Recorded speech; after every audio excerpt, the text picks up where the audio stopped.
things like this, I think that there's a general consensus on the internet where we see the gaming journalism as a joke and a bunch of people that do not know how to hold a controller in their hands.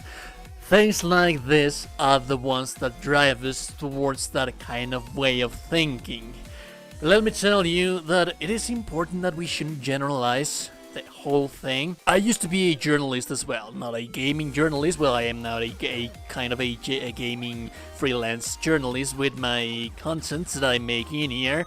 But I used to be a local journalist in a newspaper, the city that I live, where I am from.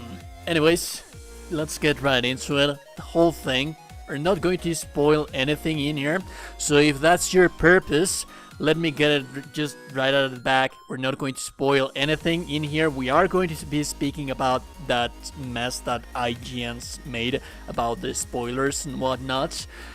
But again, if you're looking into it, you can look for the spoiler on the internet. I'm sure that you will find it somewhere if you dig a little bit. But we're not going to show it in here. We're not going to be discussing about anything. As a matter of fact, I was watching a coverage before planning to make all of this, before planning to make my script and all my notes that I have for all of this. I was watching some other guys' videos to inform myself and see what was happening. And lots of these videos were saying like, hey, I'm not going to show you the spoiler, but they were basically reading you the spoiler with a blurred picture. Which is... Anyways, who am I to judge? Like I said, we're not going to be showing anything from the spoiler right here. Everything that you need to know is that there's huge spoilers running around in here, and I'm not sure how much exposure is this video going to have, but usually people in my comments are very nice people. Not risk yourself to see the spoilers in a troll comment. So basically, the whole thing. Previews are live. Lots of people are already having the chance to try Zelda Tears of the Kingdom. IGN, of course, was one of those people, or I should better say company. Thing is that Nintendo explicitly said that they were not to reveal some of the important aspects of the game. They told them that they had access to the full game at some extent, but there were things that were explicitly not to be shown to the public. Now I know that usually in these modern times we usually see Nintendo as the bad guy, and usually they are. This occasion they are not.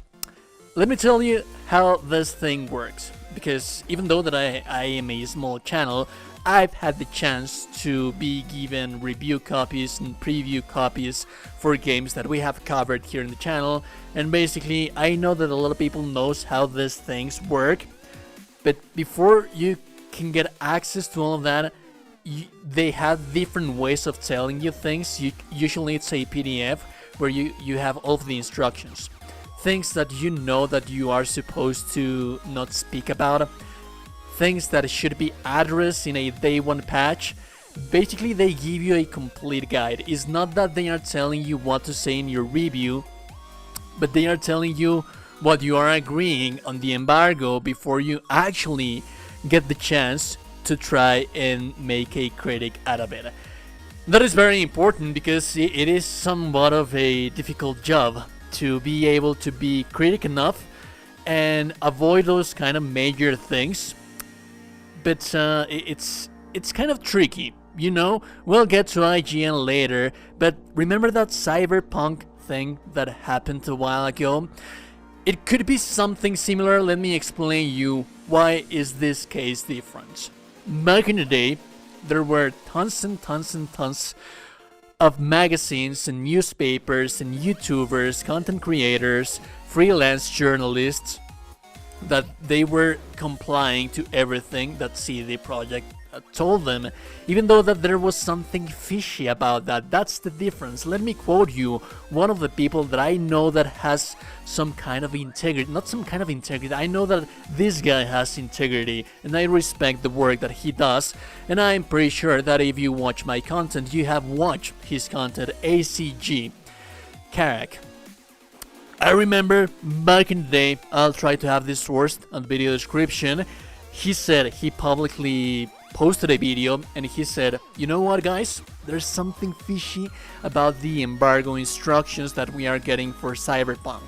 So I am not going to cover the game. I am not going to give you, I'm sorry for those of you that were expecting that, but I am not going to give you that early access review that you are expecting, because I cannot comply on what they are saying.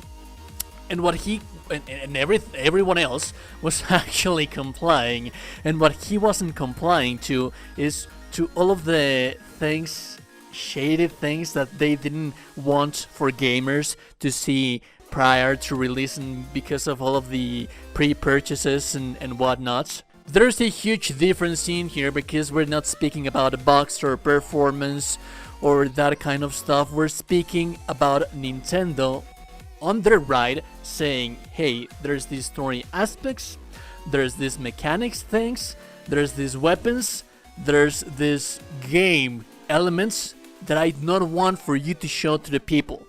Tell them about what your experience is. You are able to do, and it is not impossible. There's a whole lot of people that did play the previews, and they are doing this very same thing.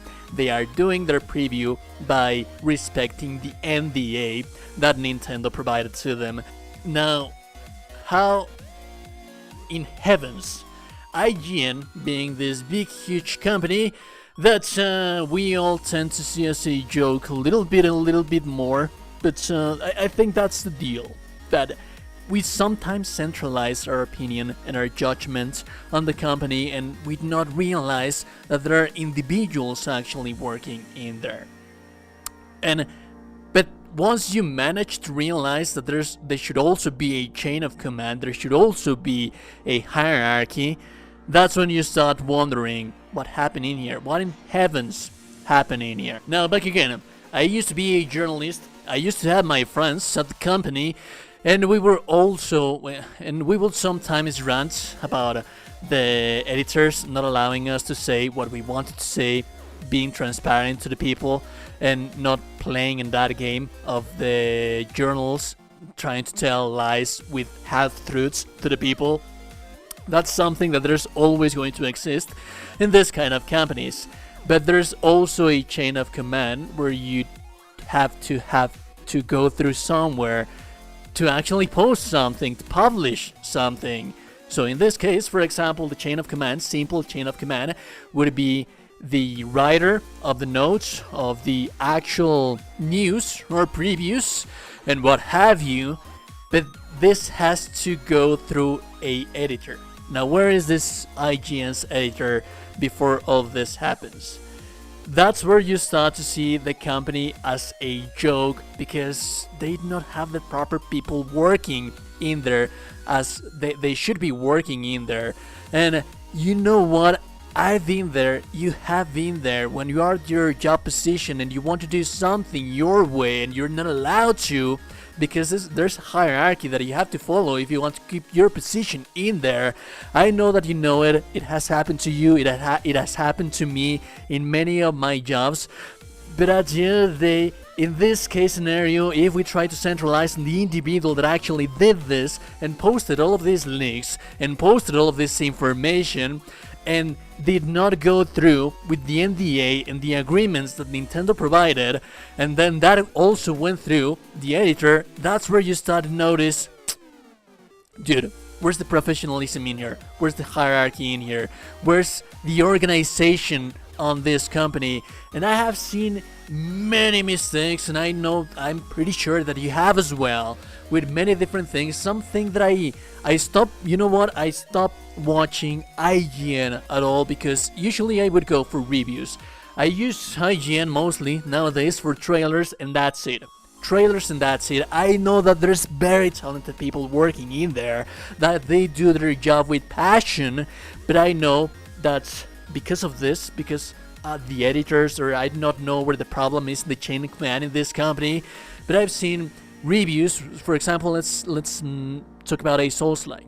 They usually tell you, hey, I played this review for 30 hours and here's a gameplay showcase for the pre-endgame boss.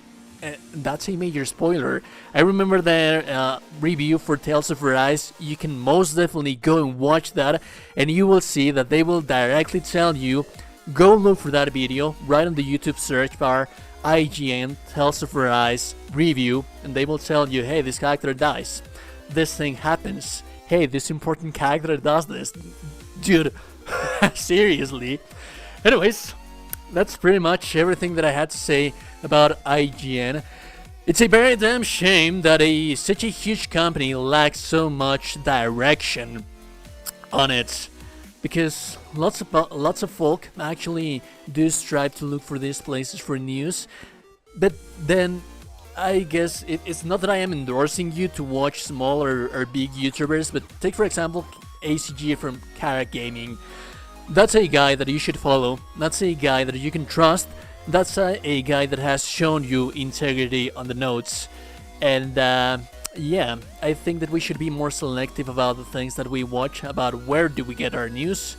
Because, who knows, you could always run into a big, huge IGN out on the road. If you like the content, if you like the information, or like to be super appreciated, and I was told you that you're a gorgeous and beautiful person, you are indeed gorgeous and beautiful, beautiful person. I will be seeing you goddamn gorgeous and beautiful people in the next one. Have a beautiful day, and goodbye.